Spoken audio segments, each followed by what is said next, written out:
साथियों जय हिंद। मैं ऋषभ सर आपके संघर्षों का साथी एक बार फिर से आप सभी का आपके चैनल पर स्वागत करता हूं। पिछले वीडियो में आप दिल्ली सुल्तान के बारे में कुछ तो पढ़े ही थे, कुछ तो बताया था मैंने। खिलजी वंश के बारे में बताया था। खिलजियों का वंश खत्म हुआ, अब यहाँ से तुगलक का वंश शुरू होगा।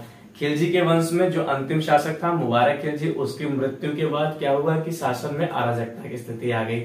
अब उस स्थिति को कोई ना कोई तो आकर संभालता, तो अब वहां जो दीपालपुर के गवर्नर थे खिलजियों के समय, गयासुद्दीन तुगलक, वो आकर संभालने लगे। सत्ता पर ये जब बैठे तो इन्होंने तुगलक वंश की स्थापना कर दी।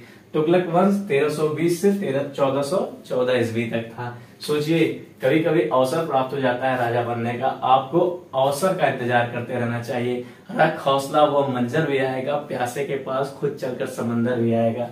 चलिए गयासुद्दीन तुगलक के बारे में कुछ पढ़ लेते हैं। गयासुद्दीन तुगलक 1320 से 1325 ईस्वी तक शासन किए। बहुत लंबा शासन काल तो नहीं था, लेकिन इतिहास की दृष्टि से कुछ इनसे बहुत महत्वपूर्ण क्वेश्चन पूछे जाते हैं, वो आगे चर्चा करेंगे। जब ये शासन में आए तो ऐसी दशा में कुछ तो ये आर्थिक नीतियों को सुधारे। जो अलाउद्दीन खिलजी की दोषपूर्ण कर वाली नीति थी, बहुत सारा ज्यादा कर लिया जाता था, वो सबको कुछ सुधारे। इसके अलावा और इन्होंने क्या किया, यह पहले सुल्तान थे जिन्होंने दिल्ली में सिंचाई की व्यवस्था की। यह क्वेश्चन यूपीएससी में पूछा जा चुका है प्रीलिम्स में कि कौन पहला सुल्तान था जिसने सिंचाई की व्यवस्था की थी, तो यही वो पहले व्यक्ति थे। सोचिए, सिंचाई की व्यवस्था नहीं थी, अब ये आए तो सिंचाई हो गई, खेती किसानी करना आसान हो गया। ऐसी दशा में क्या हुआ, इन्होंने खेती किसानी का कर भी कम किया। जो पूरी फसल का 10वां या 11वां भाग यह राज्य को लिया जाता था खेती किसानी से, यानी किसानों से, यानी किसान हितैषी शासक। खैर, इसके शासन काल में या इसके बेटे के शासन काल में या तुगलक वंश के शासन काल में ये सारे राजा किसान हितैषी ही थे।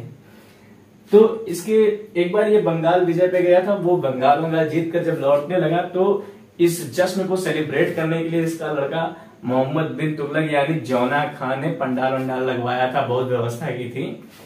जब ये पहुंचा तो अचानक से शायद तूफान आंधी आ गई होगी, तो पंडाल का एक आध पंडाल गिर गया इनके ऊपर, ये मर गए वहीं पे, और तब इनकी मृत्यु हो गई। मतलब पुत्र का इंटेंशन नहीं था पिता को मारना, लेकिन वो मृत्यु हो गई तो हो गई, जेन्युइन थी। तो इसके बाद इनके पुत्र मोहम्मद बिन तुगलक का शासन काल आया। चलिए अब हम कुछ मोहम्मद बिन तुगलक के बारे में पढ़ लेते हैं। इतिहास में उसके बारे में जानना बहुत ही साथियों, मोहम्मद बिन तुगलक के बारे में कुछ समझते हैं। इतिहास में ये सबसे मस्त राजा था। राजा तो मस्त था, लेकिन लोग इसे पागल ही कहते थे। पागल इसलिए कहते थे क्योंकि ये अपनी योजनाओं की असफलताओं के कारण जाना जाता है। वैसे बहुत ही इंटेलिजेंट आदमी था, इसीलिए कहने का मतलब यह है कि यह जानता था कि जिनको छत तक जाना है वे सीढ़ी से जाएंगे, जिनको आसमान तक जाना है वो अपने रास्ते खुद ही बनाएंगे। तो ये अपने रास्ते खुद ही बना रहे थे। तो मोहम्मद बिन तुगलक साहब 1325 से 51 ईस्वी तक राज किए। ऐसी दशा में ये अपनी योजना, इनकी कुछ योजनाओं के बारे में जान लीजिए, जो जिनकी असफलता के कारण इनको जाना जाता है ज्यादातर। ये इनका राज इसीलिए ज्यादातर फेल हुआ है। योजना इनकी क्या थी, ये खिलजी की तरह, अलाउद्दीन खिलजी की तरह दोआब क्षेत्र में 50% का कर लगा दिए। अब अकाल की दशा में क्या हुआ, लोग त्राही त्राही करने लगे। वहां देखिए अकाल की व्यवस्था खिलजी ने कर रखी थी, बफर स्टॉक की। यदि जब अकाल की स्थिति आती थी तो हर व्यक्ति को 1.5 मन अनाज राज्य की तरफ से मिलता था। यहाँ पर ऐसी व्यवस्था न होने के कारण ये योजना फेल हो गई। दूसरी व्यवस्था क्या हुई, ये हर एक चीज का डेट भी लिखा है। 1327 ईस्वी में इन्होंने राजधानी को ही परिवर्तित कर दिया। पहले राजधानी जो दिल्ली थी, अब वह दिल्ली हटकर देवगिरी या दौलताबाद में आ गई। ठीक, अब कहाँ दिल्ली कहाँ दौलताबाद। दिल्ली मतलब सर, मस्तक पर हमेशा राजा को बैठना चाहिए। तीसरी योजना सांकेतिक मुद्रा की थी। उसमें क्या होता है कि 1329 में जब यह योजना इसने लाई थी, ऐसी दशा में इसने मुद्रा जारी की जिसकी कीमत तांबा और चांदी की थी। इतिहास में आपने सुना होगा कि एक शासक ऐसा था जिसके शासन काल में तांबा और चांदी की मुद्रा का जो वैल्यू था, लोग उतने वैल्यू का तांबा और चांदी ले जाते थे अपने घर, पिघलाकर इसका यूज ले लेते या रख लेते थे, गहने बनवा लेते थे। इससे क्या हुआ, लोग अमीर होते चले गए, स्टेट गरीब होता गया। कारण क्या था, इसने मुद्रा तो सांकेतिक ला दी, लेकिन टकसाल पर अपना नियंत्रण नहीं रखा। लोग अपने घर पे ही मुद्रा बना रहे थे ऐसी दशा में, इसी कारण यह योजना भी इसकी फेल हो गई। चौथी, इसकी एक कराचिल अभियान इसने किया था। वहां पर क्या किया था कि कुमायूं, कराचिल कुमायूं में है हिमाचल प्रदेश, वहां इसने अभियान भेजा था ठंडी के दिनों में कि जाओ जीत कर लाओ, कुछ पैसा वैसा करवर उन लोग का सब उठा लाओ, सब लूट लो इनको। लेकिन क्या हुआ कि वहां ठंडी के दिनों में तो आप हमेशा देखते ही होंगे हिमस्खलन की समस्या रहती है, बर्फ टूटता है, बर्फ गिरता है। यह तो दिल्ली में रह बैठा हुआ आदमी क्या जाने कि ऊपर कश्मीर में क्या हो रहा है। इन्होंने अभियान तो भेज दिया। अब ऐसी दशा में हिमस्खलन हुई और इसके लाखों लाख सैनिक मर गए, 1 लाख कम से कम सैनिक मर गए। ऐसी दशा में ये शॉक्ड हो गया, बेहोश हो गया एकदम। आप खुद ही सोचिए कि 1 लाख सैनिक मर गए। अब ये तो एकदम कायदे से। दूसरी क्या फेल्योरिटी रही होगी इनको, जो इनकी सत्ता में इतना विद्रोह हुआ, इनके राज्य में कम से कम 22 बार विद्रोह हुआ। तो क्या क्या फेल्योरिटी रही होगी इनको राज्य चलाने में। ये असल में दिल्ली के साथ साथ मतलब उत्तर भारत के साथ को ज्यादा इंटरेस्ट ना लेकर, तो सोच ही रहे थे वो तो उन्हीं का है ही, तो इन्होंने दक्षिण पे भी प्रत्यक्ष विस्तार करने की नीति अपना ली कि दक्षिण चलो उनको भी अपने अंडर में ले लो। इससे पहले अलाउद्दीन खिलजी ने दक्षिण को जीता था, लेकिन प्रत्यक्ष विस्तार की नीति नहीं लाई थी उसने। वहां वो चाहता था कि ये लोग कर दें, रहें चाहे जैसे रहें। अब ये जब विस्तार करने चले गए, ऐसी दशा में बहुत सारी वैसे भी नकारात्मकता स्थिति इसके में आ गई थी। दक्षिण में इसने काम्पिल्य कर्नाटक में एक जगह है, वहां तक इसने विस्तार कर रखा था दिल्ली सल्तनत को। इवन इसने उड़ीसा तक में अभियान भेजे थे। अब ऐसी दशा में क्या हुआ, जब बहुत सारे विद्रोह हुए इसके राज्य में, क्योंकि ये फेल हो गया राज्य चलाने में, तो कई सारे जो राज्य थे, राजा थे, जैसे विजयनगर एक राज्य था, वहमन एक राज्य था, गुजरात एक राज्य था, बंगाल एक राज्य था, यह सब अलग हो गए और यह सब स्वतंत्र राज्य हो गए। अब ये सोचिए इनकी मिस्टेक से क्या क्या हो गया, जो ये सब इनके अंडर में आते थे वो सब अपना अपना ही राजा बनने लग गए। अब ये तो फेल्योरिटी विद्रोहों के कारण हो गई। चलिए मोहम्मद बिन तुगलक के बारे में कुछ महत्वपूर्ण बातों को भी जान लेते हैं। बहुत महत्वपूर्ण शासक ये था, तो इसके कार्य भी बड़े महत्वपूर्ण है। पहला कार्य इसका क्या है, इसने दीवाने अमीर कोही नामक कृषि विभाग की रचना की थी, स्थापना की थी। अब आपसे कभी पूछेगा एग्जाम में कि दीवाने अमीर कोही विभाग किसने बनवाया था, तो हमारे मोहम्मद बिन तुगलक साहब ने बनवाया था। अब ये दीवाने अमीर कोही विभाग क्या है, इसको जानिए। यह एक कृषि विभाग है। कृषि विभाग में क्या होता था, इसमें जैसे फसल और मिट्टी की जांच होती थी। आजकल जैसे कृषि विभाग होता है, किसान कॉल सेंटर, मिट्टी की जांच, फसल की जांच, कौन सी फसल बोनी है, कौन सी नहीं बोनी है, वह सब बताया जाता था। तो सोचिए ये ऐसी व्यवस्था वो बहुत पहले करके रखा था। ये बहुत ही इंटेलिजेंट आदमी था, पढ़ा लिखा आदमी था और किसान का हितैषी था। किसानों को बैल हल सब फ्री में बांटता था, ले जाओ यूज करो। ऋण देता था, कृषि ऋण, जो आप किसान कॉल सेंटर KCC जो होता है, किसान क्रेडिट ऋण, वो व्यवस्था ये पहले से ही कर रखा था। मतलब ये तकावी और सोनभर क्या है, यही हल बैल ऋण, ये सारी व्यवस्था है। और किसानों को वैज्ञानिक खेती करने के लिए प्रोत्साहित करता था, नगदी फसल की खेती करने के लिए प्रोत्साहित करता था। नगदी फसल अगर आप नहीं जानते तो सर्च कर लीजिए, नगदी फसल को पढ़िए। जैसे गन्ना वन्ना हो गया, ये नगदी फसल होती है। इसके अलावा धार्मिक रूप से इसकी उदारता देखनी है तो इसने अपने राज्य में जीन सेन सूरी, हरिविजय सूरी को संरक्षण दिया था। इसके अलावा जब यह जा रहा था माउंट आबू पे, तो वहां पर इसने जैन मंदिर की दर्शन किए। जैन मंदिर को भी, मतलब ये कहने का मतलब ये है कि सभी धर्मों की उदारता रखता था। ये दिवाली के अवसर को भी सेलिब्रेट करता था। ये मत सोचिए कि बहुत रूढ़िवादिता नहीं थी इसकी। जो धार्मिकता थी वो मेरे ही तरह थी, वो मैं सभी धर्मों को जैसे मान रहा हूं। इसी के राज्य में और भी सारे बहुत महत्वपूर्ण कार्य हुए, जैसे कि उनके बारे में भी चर्चा कर लेते हैं। इसी के राज्य में मोरक्को का एक यात्री आता है, इब्ने बतूता। इब्ने बतूता का ये बहुत स्वागत करता है। इब्ने बतूता को इसने न्यायाधीश की पद या काजी का पद दिया था अपने राज्य में, लेकिन बाद में इससे मनमुटाव हो जाता तो इसको उठा के जेलों में भर देता है। मतलब अजीब मेंटल आदमी है, जेल में डाल दिया। लेकिन जानता है बाहरी विदेशी, तो उसको निकालता है जेल से और फिर से मित्रता उत्रता जैसे हो जाती है। इसको चीन भेजता है अपना दूध बना के। तो इब्ने बतूता द्वारा लिखी गई किताब रेहला है। जो अरबी भाषा में लिखी गई है। तो अरबी भाषा की जो ये किताब है रेहला, इसमें हमारे मध्यकालीन इतिहास के बारे में, भारत के मध्यकालीन इतिहास को जानने के लिए एक बहुत ही अच्छा यह स्रोत है। इसके अलावा और क्या था, ये मोहम्मद बिन तुगलक रूढ़िवादी विचारधारा का नहीं था, इसलिए ये अपने राज्य को चलाने के लिए उलमाओं का कोई सहारा नहीं लेता था। ये धर्म गुरु से मिलवा नहीं करता था, चलो हटाओ इन लोगों को, ऐसा टाइप का आदमी था। तो धर्म गुरु की नो एंट्री, मतलब शासन चलाने में आप, ठीक। अब इसके अलावा ये जो इक्तेदारी व्यवस्था थी, उसमें जो इक्तेदार थे उनके भी खाता का जांच करता था कि कितनी कमाई हो रही है, आओ समझे पहले। उनको वेतन देता था, जो इक्तेदारों के सैनिक या राज्य के जो स्टेट के जो सैनिक थे उन सबको वेतन देता था ये, मतलब कि सबकी खाता की जांच होगी, वेतन होगा, इक्तेदारों को क्या कहते हैं लाइए नियम कानून के अंदर।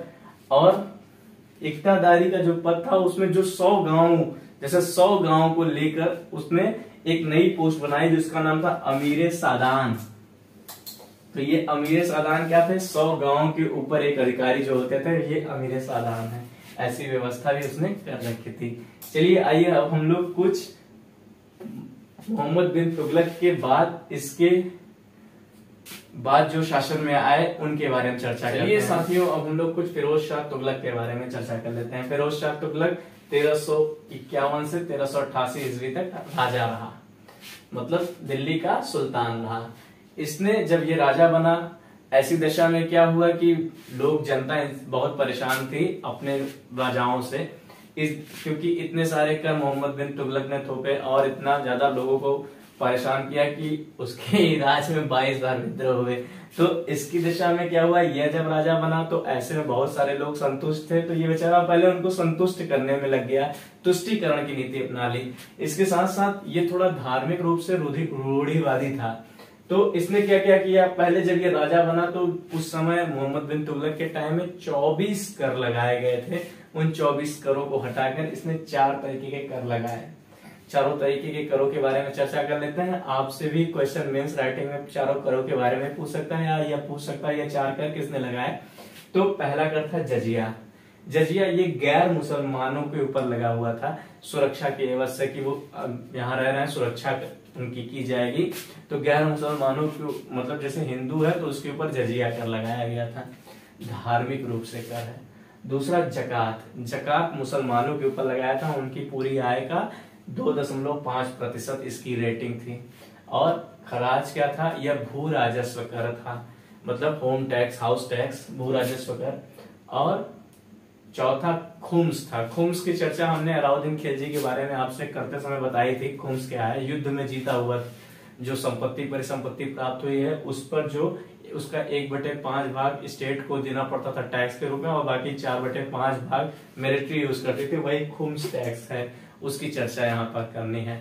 इसके साथ साथ इसने उलेमाओं, जो मुस्लिम धर्म गुरु लोग होते हैं, उनको भी खुश करने के चक्कर में उनको बहुत सारे, जैसे उनको मिल्क के रूप में या इनाम के रूप में या उनके वक्फ को सब भूमि अनुदान में बहुत सारे दिया।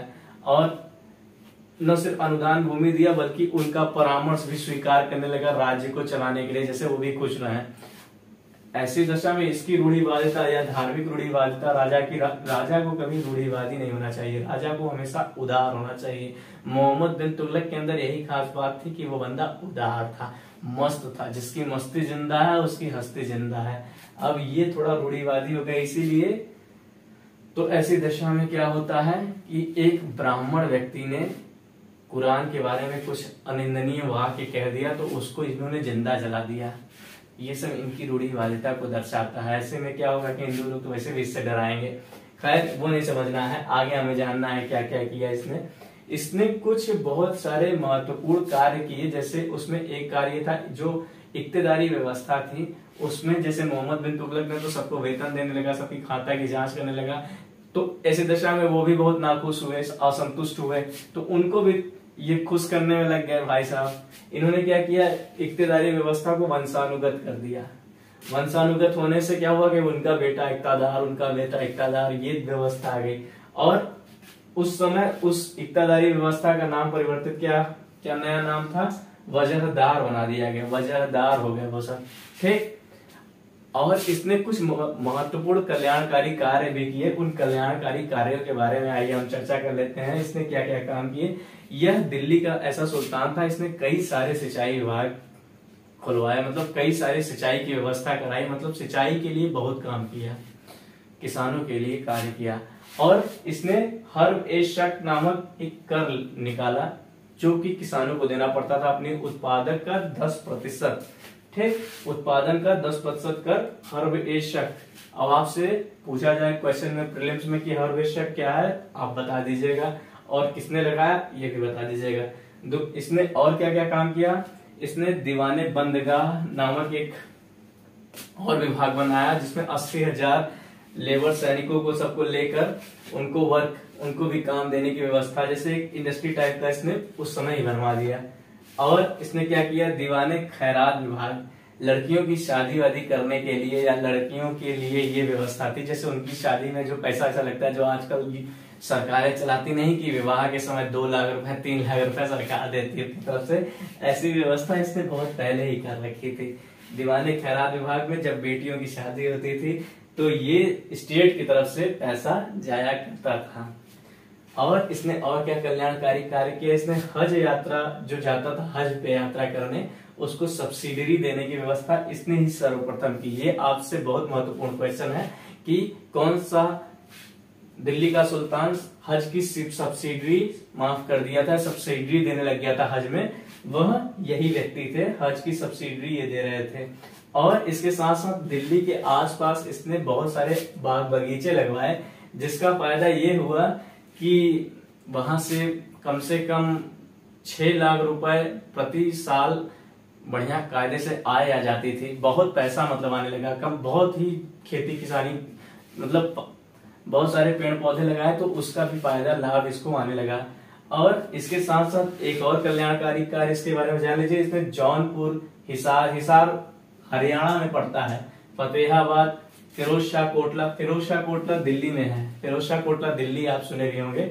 इन सब जगह पे इसने सराय का निर्माण कराया। सराय क्या होता है, रुकने ठहरने की जो व्यवस्था जहाँ होती है सराय, उसे कहते हैं। चलिए इसके कुछ सांस्कृतिक बारे में भी जान लेते हैं, सांस्कृतिक महत्ता के बारे में भी कुछ जान लेते हैं। चलिए साथियों कुछ फिरोज शाह तुगलक के सांस्कृतिक कार्यों के बारे में चर्चा कर लेते हैं। इसमें पहला कार्य आपसे ये बताता हूँ कि इसने अपने राज्य में घड़ी देखने के लिए 10 घड़ियाल जल घड़ी लगवाई थी। कहने का मतलब घड़ी देखने के लिए इतना कार्य, मतलब ज्योग्राफी खगोल शास्त्र का अच्छा ज्ञाता रहा होगा। दूसरा कार्य क्या है कि इसने अंबाला टोपरा जो तथा मेरठ का इसने अशोक का स्तंभ लेकर आया था, मतलब मंगवाया था पढ़ने के लिए। पढ़ने की कोशिश की, कोई पढ़ नहीं पाया इसके राज्य में, तो भी इसने तोड़वाया नहीं, उसको इसने दिल्ली में ही रखवा दिया। कहने का मतलब ये है कि अब आपकी तरह थोड़ी ना पढ़ने में इंटेलिजेंट था कि रात रात जग के पढ़ रहा हो, तुम्हारी सो के गुजरी है हमारी रो के गुजरी है वाला हाल नहीं था यहाँ पे। इसके अलावा ये विद्वानों का संरक्षक, साहित्य का संरक्षक और कई सारे मदरसे और मकतब को खुलवाया था दिल्लियों में। तो इसके यहाँ कौन कौन से विद्वान को संरक्षित किया था ये आपको जानना बहुत जरूरी है। इसने जियाउद्दीन बर्नी और शमशेर सिराज आसिफ को इसने संरक्षित दिया था। ये एक ही आदमी का नाम है, शमशेर सिराज आसिफ, इसका इन्होंने संरक्षण किया था। इसके अलावा इसने इतना इंटेलिजेंट आगे जो ये खुद ही था कि इसने अपनी आत्मकथा खुद ही लिखी। इसकी आत्मकथा क्या है, आपसे प्रीलिम्स में या छोटे छोटे एग्जामों में पूछ सकता है। आत्मकथा फुतहात ए फिरोज शाही, फुतहात ए फिरोज शाही इसकी आत्मकथा है। इसके बारे में आप जान ले। इसके बाद जो कई राजा हुए वो अयोग्य थे, बहुत ज्यादा खास नहीं थे, तो हम सिर्फ राजाओं की लिस्ट को देख लेते हैं, उसके बाद हम अपने अगले वंश के बारे में चलिए साथियों एक बार फिरोज शाह तुगलक के बाद आए हुए कुछ राजाओं के बारे में सुन लेते हैं। अगर आपको स्पेलिंग ना समझ में आए तो शब्द को मेरे मुंह से सुनिएगा, उससे भी याद किया जा सकता है, बहाना मत ढूंढिएगा। ठीक, तुगलक शाह राजा बने, उसके बाद अबू बकर शाह बने, उसके बाद मोहम्मद शाह बने और अलाउद्दीन सिकंदर शाह बने और फिर नसीरुद्दीन मोहम्मद बने। इन्हीं के शासनकाल में 1398 में तैमूर लंग ने भारत पे आक्रमण किया था और इन्हीं का शासनकाल चला था जब जौनपुर स्टेट की स्थापना हुसैन शाह सरकी द्वारा की गई थी, जहां पर वह सरकी वंश के नाम से भी कहलाए गए। ठीक, और जौनपुर बताने का इंटेंशन ये था कि जौनपुर को पूरब का सिराज कहा जाता है। ठीक, तो आप ये जानिएगा पूरब का सिराज क्या है। अब यहाँ से हमारा यह वंश खत्म होता है। अब अगले वीडियो में हम सैयद वंश के बारे में कुछ चर्चा करेंगे। टॉपिक अच्छा लगा होगा तो प्लीज लाइक शेयर सब्सक्राइब करते जाइएगा और ज्यादा से ज्यादा मुझे भी मोटिवेट करते जाइएगा और मस्त तैयारी कीजिए, जोश में रहिए और डट के साथ ही। धन्यवाद।